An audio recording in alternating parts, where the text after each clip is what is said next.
सुनहरी लौ से निखारना, डेसिमेटिंग dragon scale armour. आंखें सिकोड़ते हुए ये लिन बहुत देर तक उस जानी पहचानी रोशनी को देखता रहा, वही तरीका जिससे उसे पहले बचाया गया था। मास्टर, आप फिर से अपना रिवर्स स्केल और डेसिमेटिंग गोल्डन फ्लेम इस्तेमाल कर रहे हो उसकी बॉडी को रिफाइन करने के लिए। क्या इसका मतलब अब वो भी मेरी तरह बन जाएगा? क्यों जलन हो रही है? डिसिपल की बात को बिना तवज्जो दिए फायर ड्रैगन ने सिर हिलाया। येलिन का चेहरा थोड़ा सा खिंच गया और वो बोला, अब उसके पास 7th पीक इनहेरिटेंस होगा। डेसिमेटिंग गोल्डन फ्लेम जो सिर्फ मेरे पास था अब उसके पास भी है, और जो उसके पास है वो मेरे पास नहीं। मास्टर, ये सब देखकर चैन नहीं मिलता। नालायक, इसमें बेचैन होने वाली क्या बात है? फायर ड्रैगन ने हंसते हुए कहा, क्या तू वो सब कर सकता है जो मैंने तुझे करने को कहा था? हाँ, मुझे पता है वो कितना मुश्किल है। अब जब इतना परफेक्ट और रेयर स्पेसिमेन मिल ही गया है जो मेरी ही तरह सोचता है, तो मैं अपनी पूरी ताकत लगा दूंगा उसे बचाने और मजबूत बनाने में, ताकि वो मेरा अधूरा काम पूरा कर सके। येलिन की भौं फड़की। किंड्रेड? हाँ, किंड्रेड। फायर ड्रैगन की आंखों में एक अजीब सी चमक आई और उसने नीचे जलती हुई आग की गेंद से नजरें नहीं हटाई। 9 सेरेनिटीज। एक धुंधली सी जगह में एक अकेला साया उलझन में इधर उधर भटक रहा था। कौन है? कौन बुला रहा है? उसके सवालों का कोई जवाब नहीं आया, बस वही आवाजें बार बार 9 सेरेनिटीज को पुकार रही थीं। उसने और भी सवाल किए लेकिन कोई जवाब नहीं मिला। वो चुपचाप वहां तैरता रहा।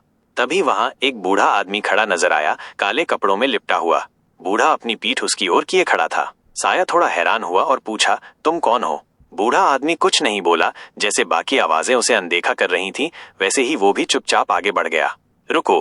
तभी बूढ़ा बोला, आगे जाना मतलब ग्रेट बियॉन्ड में कदम रखना। अगर एक कदम और बढ़ा तो फिर वापसी नहीं होगी। साया ने भौहें सिकोड़ते हुए पूछा, ये ग्रेट बियॉन्ड क्या है? जहां तुम्हारी आत्मा धीरे धीरे मिट जाती है। साया ने चारों ओर देखा, सिर्फ धुंध ही थी, कोई रास्ता नहीं। लेकिन सामने बस काला अंधेरा था। अब कहाँ जाऊं? बूढ़ा कुछ देर चुप रहा, फिर बोला, यहीं रुको। ओह। साया वहीं रुक गया। आगे घना अंधेरा, पीछे भी वही सन्नाटा और चारों ओर सिर्फ खालीपन। बस वही और वो बूढ़ा मौजूद थे। 9 सेरेनिटीज, हम तुम्हारे लौटने का इंतजार कर रहे हैं। फिर वही खिंची खिंची सी पुकार सुनाई दी। बूढ़ा कांप उठा। साया ने पूछा, क्या ये तुम्हें बुला रहे हैं? हाँ। तो तुम जवाब क्यों नहीं देते? वो मेरी बात सुन नहीं सकते और न ही मुझे जवाब देने की हिम्मत रखते हैं। बूढ़े ने कांपते हुए कहा, मैंने एक वादा किया था जो पूरा नहीं कर पाया, अब लौट नहीं सकता। साया ने इधर उधर देखा, कोई रास्ता नहीं था। हाँ, रास्ता ही नहीं है तो वापसी कैसे होगी? जब तक, उसने सामने की काली जगह की ओर इशारा किया, जब तक कोई वहां न चला जाए। पर अगर मैं वहां गया तो फिर कभी लौट नहीं पाऊंगा। बूढ़ा बोला, मैं अब भी लौटना चाहता हूँ, मैं आगे नहीं बढ़ सकता। साया ने थोड़ी देर चुप रहकर सिर हिलाया, फिर धीरे धीरे आगे बढ़ने लगा। जैसे जैसे वो आगे बढ़ा, पीछे से काली परछाई उसके पीछे बंद होती चली गई। बूढ़ा चिल्लाया, तू क्या कर रहा है? मैंने कहा था मत जाना। पर यही तो एकमात्र रास्ता है, साया ने शांत होकर जवाब दिया। बूढ़ा कांपा, जैसे किसी डर से। साया आगे बढ़ता रहा। रुको 1 मिनट। बूढ़ा फिर बोला, जाने से पहले मेरा एक सवाल का जवाब देगा? क्या सवाल? तू है कौन? साया चौंक गया, फिर काफी देर तक सोचता रहा और बोला, मुझे नहीं पता, मैं कौन हूँ? बूढ़ा गंभीरता से बोला, एक वादा कर, जब तक तू इस सवाल का जवाब नहीं जान जाता तब तक आगे नहीं बढ़ेगा। साया ने सिर खुजलाया और सिर हिला दिया, लेकिन फिर भी अनजाने में एक कदम आगे बढ़ गया। मैं कौन हूँ? मैं कौन हूँ? मैं सबको धोखा दे गया, अब मैं लौट नहीं सकता। बूढ़ा कांपते हुए बोला, मेरी आत्मा इतनी कमजोर हो गई है कि मैं अपना नाम तक भूल गया हूँ। मैं उसके साथ जाना चाहता हूँ। मैं कौन हूँ? साया बूढ़े के पास से गुजर गया, लेकिन उसे ये नहीं पता चला कि बूढ़ा अब उसके साथ साथ चल रहा था उस अंधकार की ओर। और फिर उस धुंधली दुनिया में अचानक एक तेज रोशनी फैली। एक बहुत बड़ा सुनहरा आग का गोला चमका। उसने अपनी रोशनी साया पर डाली और उसका चेहरा साफ नजर आया। जैसे किसी समझदारी से उसके माथे पर एक नीली आग जल उठी। वो आग उसके पूरे शरीर को ढकने लगी और वो एक इंसानी आकार की नीली आग में बदल गया। मैं कौन हूँ? उसकी आंखें अब भी धुंधली थीं, लेकिन जैसे ही नीली आग उसकी आंखों तक पहुंची, वो जाग उठा। मैं जुओ फैन हूँ, डिमोनिक एम्परर जुओ फैन। उसकी ये पुकार जैसे किसी कसम की तरह थी जिसने सारे अंधकार को खत्म कर दिया। चारों ओर की काली परछाई हटने लगी और उसकी जगह एक रोशन चमकदार रोशनी ने ले ली। जुओ फैन अब उस सुनहरी आग की तरफ तैर रहा था, लेकिन उसमें समाने से पहले उसने मुड़कर पीछे देखा। तब तक बूढ़ा अंधेरे में खो चुका था, लेकिन जुओ फैन को उसकी आवाज सुनाई दी, हम फिर मिलेंगे, या तो मौत के किनारे या जब हम डाव तक पहुंचेंगे। बूम! एक बड़े धमाके के साथ आग की चिंगारियां चारों ओर फैल गईं और जुओ फैन उसमें से निकला। उसकी आंखों में सुनहरी चमक थी और वो पूरी तरह से आग से ढका हुआ था। उसका शरीर सुनहरी स्केल से ढका था जो इतनी गर्मी छोड़ रही थी कि कुछ भी पिघला सकती थी। अब तुम वापस आ गए हो बच्चा? जुओ फैन अब भी थोड़ा भौचक्का था कि उसे एक भारी आवाज सुनाई दी।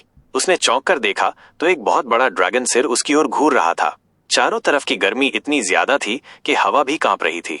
जुओ फैन बोला, 5 ग्रेट सेक्रेड बीस्ट्स में से एक, डेसिमेटिंग ड्रैगन एंसेस्टर? क्या मैं इन्फर्नल गॉर्ज में हूँ? हाँ हाँ, बिल्कुल सही पहचाना, ये मेरी जगह है, स्वागत है। ड्रैगन एंसेस्टर ने एक गर्म हवा का झोंका छोड़ा जिससे जुओ फैन थोड़ा पीछे हट गया। जुओ फैन थोड़ा कंफ्यूज हो गया। मैं यहाँ कर क्या रहा हूँ? ये लिन ने उसका मन पढ़ लिया। मैं तुझे लाया हूँ। जब तू यूनिवर्सल राइचस सेक्ट के हमले का सामना कर रहा था, तू मरने वाला था। तेरी सोल और बॉडी दोनों खत्म होने वाली थी। सिर्फ मेरे मास्टर ही तुझे बचा सकते हैं, इसलिए मैं तुझे यहाँ लाया। ये लिन? जुओ फैन का माथा हिला, फिर वो सोच में पड़ गया और चिल्लाया, लड़कियों का क्या हुआ? वो ठीक तो हैं? ये लिन ने भौं उठाई। तू कब से दूसरों की फिक्र करने लगा? बस बता दे, वो ठीक है या नहीं? वो सब ठीक हैं। जब मैं पहुंचा तब सिर्फ तू ही लड़ रहा था। यूनिवर्सल राइटियस सेक्ट के सैकड़ों लोगों से लड़ रहा था अकेले। मैंने तेरा कर्ज चुका दिया और सबको मार दिया। अब कोई पीछा नहीं करेगा। अच्छा, बहुत अच्छा। जुओ फैन ने चैन की सांस ली। 3 दिन तक टिके रहने की उसकी जिद ने उसे होश में नहीं रहने दिया था। उसने बस एक आखिरी सांस को थाम रखा था जो उसे लगातार लड़ने की ताकत दे रही थी। डेसिमेटिंग ड्रैगन एंसेस्टर ने पूछा, बच्चा, क्या वो लोग तेरे अपने हैं? ड्रैगन एंसेस्टर, मेरी पत्नी उनके साथ है। जुओ फैन ने झुककर आदर दिखाया। उसके जवाब से ड्रैगन ने नाक फड़काई। सुन ले, अब भी वक्त है, उनसे रिश्ता तोड़ दे। तुझे पता भी है तू कितना गिर चुका है उनके चलते। अगर सच में अपनी पत्नी से प्यार करता है तो उससे दूर हो जा। क्या? जुओ फैन वहीं खड़ा रह गया, हैरान। जुओ फैन की तरफ देखते हुए, जो एकदम हैरानी में था, ड्रैगन एंसेस्टर ने ये लिन की तरफ देखा और बोला, इसे हमारे बीच छोड़ दे, मुझे इससे कुछ अकेले में बात करनी है। फिर उसने हवा में पंजा मारा। गर्मी की एक लहर के साथ ही वहां की जगह फट गई और दूसरी तरफ का एक शानदार नजारा दिखाई दिया। ये लिन ने जुओ फैन की हालत देखी, फिर झुककर प्रणाम किया और वहां से चला गया। उसके जाते ही वो फटा हुआ हिस्सा बंद हो गया और वहां दोबारा सिर्फ आग और गर्मी की दुनिया रह गई। जुओ फैन की भौहें कांपने लगी, उसे बेचैनी हो रही थी। ये सब क्या है? तुम ऐसा क्यों कह रहे हो? ड्रैगन एंसेस्टर ने सीधा उसका सबसे बड़ा डर छू लिया था। उसने गरज कर कहा, जवाब देने से पहले तू मुझे ये बता कि तू है कौन? तेरी उम्र इतनी कम है, फिर भी तेरे पास इतनी सारी महान लेगेसीज कहां से आई? जुओ फैन चुप रहा। ये उसका सबसे बड़ा राज था और वो किसी से बांटने लायक नहीं था। बोल वरना पछताएगा। मैं पहले ही चेतावनी दे रहा हूँ। ड्रैगन एंसेस्टर की गर्जना में सख्त चेतावनी थी। जुओ फैन ने थक हार कर लंबी सांस ली। अब उसके पास कोई चारा नहीं था। कुनपिंग ने भी उससे सब जान लिया था। अब इस ड्रैगन एंसेस्टर से कुछ छिपाने का कोई मतलब नहीं था। उसे ये जानना था कि ये ड्रैगन एंसेस्टर उसे दूसरों से अलग क्यों करना चाहता है, खासकर किंग चेंग से। तो उसने अपनी दोनों जिंदगियों के बारे में बताना शुरू किया। उसकी कुनपिंग से मुलाकात और 4 सेक्रेट बीस्ट्स को ढूंढने का उसका वादा भी बताया। ड्रैगन एंसेस्टर चौंक गया। उसने लंबी सांस ली। बच्चा, तू वाकई अजीब किस्मत लेकर आया है। लोग जिन लेगेसीज का सपना देखते हैं, तूने सब अकेले ले ली। 9 सेरेनिटीज की वो ड्यूबियस कला जिससे तू बदले की ताकत से वापस आया, उस पर तो मैं भी वाह कहूंगा। जुओ फैन मुस्कुराया और सिर हिलाया। उसे भी 9 सेरेनिटीज सॉवरेन के रिसर्च से वैसी ही तारीफ थी। लेकिन ड्रैगन एंसेस्टर की आवाज बदली। उसके चेहरे पर क्रूर सी मुस्कान आ गई। तेरे पास इतनी अद्भुत किस्मत होने के बावजूद वो तुझे उस वक्त धोखा दे जाती है जब तुझे सबसे ज्यादा उसकी जरूरत होती है। तू तो ओल्ड कुनपिंग के चक्कर में फंस चुका है। अब तो तू हमारे साथ बंध गया है। तेरी जिंदगी डर में बीतेगी। हमेशा ये डर रहेगा कि अगला पल आखिरी ना हो। जुओ फैन का दिल कांप उठा। ये क्या कह रहे हो? पुराने जमाने की बात है। ड्रैगन एंसेस्टर ने लंबी सांस ली और गर्म हवा छोड़ी। उसका पूरा शरीर कांपने लगा। आकाश की तरफ देखते हुए वो बोला, जब प्राचीन काल में केओस से हेवन और अर्थ का निर्माण हो रहा था, तभी हम पैदा हुए थे। हम पांचों को 5 अलग शक्तियां मिली। जहां भी गए, बीस्ट्स हमें राजा मानते थे और इंसान हमें छू भी नहीं सकते थे। हम 5 ग्रेट सैक्रेड बीस्ट्स एक दूसरे से ही उलझे रहते थे। कौन सुप्रीम है ये तय करने के लिए लगातार लड़ते रहते। हमें इंसानों की कोई परवाह नहीं थी। उन्हें तो हम कभी कभी स्नैक समझते थे। लाखों साल ऐसे ही बीते, लड़ते रहे, लेकिन कभी कोई जीता नहीं। ओल्ड कुनपिंग, उसकी केओस फ्लेम, यिन और यांग को बैलेंस करती थी। वो बहुत चालाक था, सबको दोस्त बनाकर लड़ाइयों को सुलझाता था। इस वजह से हम चारों उसे फ्रेंड मानने लगे। पर सच्चाई ये थी कि वो पांचों में सबसे योग्य नहीं था। हम में कोई भी एक दूसरे से कमजोर नहीं था। जुओ फैन ने सिर हिलाया। सैक्रेड बीस्ट्स भी जंगली जानवरों जैसे ही होते हैं। जब तक कोई जबरदस्ती न झुका दे, तब तक वो किसी की नहीं सुनते। लेकिन एक दिन सब बदल गया। जिन इंसानों को हम कुछ नहीं समझते थे, उन्हीं में से 10 बहुत ताकतवर निकले। उन्हें दुनिया के नियमों की गहरी समझ थी। उन्होंने ऐसी आर्ट्स बनाई जो हमारी ताकत को टक्कर देती थी। 3 तो ऐसे थे जिन्होंने हमें हरा भी दिया। ये 10 बाद में एंशिएंट सॉवरेन बने। उनकी ताकत को कहा गया 10 पाथ्स टू हेवन। वो पाथ्स दुनिया को तोड़ भी सकते थे और सब कुछ छीन भी सकते थे। उनके मार्गदर्शन में इंसान दाव समझने लगे, कल्टीवेशन करने लगे और मजबूत होते चले गए। हजारों एक्सपर्ट्स उठे और हमारी सुप्रीमेसी खत्म होती गई। हमें जंगलों और पहाड़ों तक सीमित कर दिया गया। तभी हमें समझ आया कि हेवन किसी का पक्ष नहीं लेता। हमारी ताकत तो बहुत थी, लेकिन अक्ल नहीं।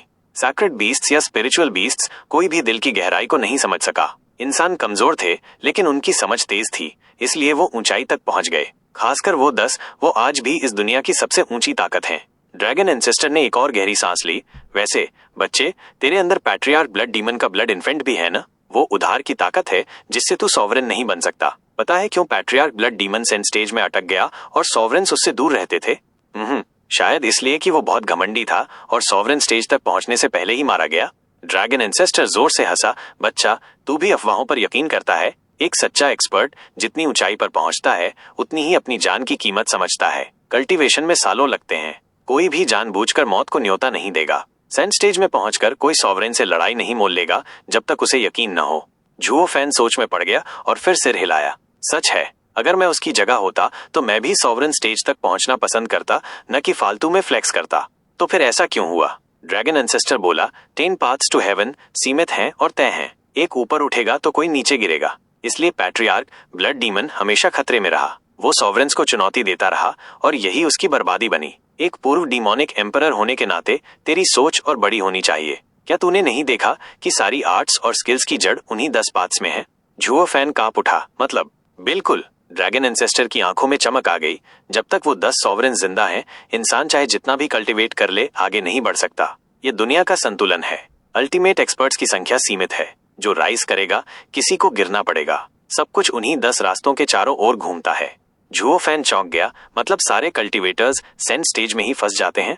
जरूरी नहीं। ड्रैगन एंसेस्टर ने सिर हिलाया। मैंने कहा ना, अगर एक गिरे तभी दूसरा ऊपर जाएगा। इंसान दाव समझने के लिए कल्टीवेट करता है, लेकिन ज्यादातर कल्टीवेटर्स उन्हीं 10 रास्तों के साथ मेल खा जाते हैं, जिससे उनका भविष्य वहीं रुक जाता है। लेकिन अगर कोई उन 10 से अलग रास्ता समझ ले, तो वो अपना खुद का सॉवरेन बन सकता है। और फिर जैसे ही कोई नया उठेगा, कोई पुराना गिरेगा। पैट्रियार्क ब्लड डीमन को लगा कि उसका ब्लड पाथ अलग था, इसलिए उसने सॉवरेन्स को चुनौती दी, लेकिन वो गलत था, क्योंकि उसका डेमोनिक ब्लड पाथ दरअसल 9 सेरेनिटीज के रास्ते के अंदर आता था, इसलिए वो सेंट स्टेज में ही अटका रहा। उसका ब्लड इन्फेंट तो जबरदस्त था, लेकिन सिर्फ एक स्किल थी। उसकी कल्टीवेशन कभी उन सॉवरेन्स की ताकत तक नहीं पहुंच सकी।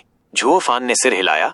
अब समझ आया, इतने सालों बाद भी और कोई सॉवरेन क्यों नहीं आया? क्योंकि ये शर्तें बहुत मुश्किल हैं। अगर 10 सॉवरेन्स ना भी होते, तब भी पहले किसी रास्ते को समझना पड़ेगा, फिर उसका पैट्रियर्क बनकर सॉवरेन बनना पड़ेगा। इस तरह की दुनिया में ये सब बहुत कम लोगों के बस की बात है।